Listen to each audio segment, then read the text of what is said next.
I'm Louise L.A. Marlar, and my life passion is photo-based pop art, primarily typewriters. I love the creative meets the antiquity vibe. I grew up in a family business in St. Louis, Missouri of typewriters. Found that the typewriter was a very authentic expression for me.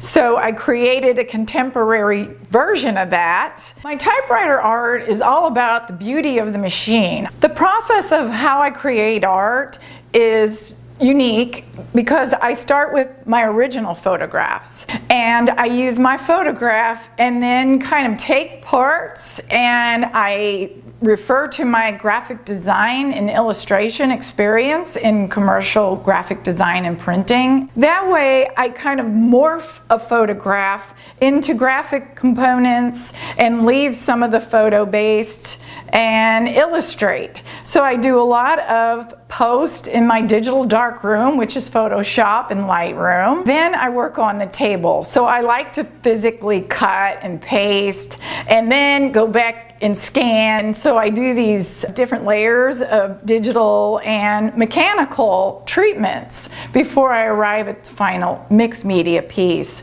So I do print archivally, and then I hand paint, which makes it a lot of layers and a deeper art piece.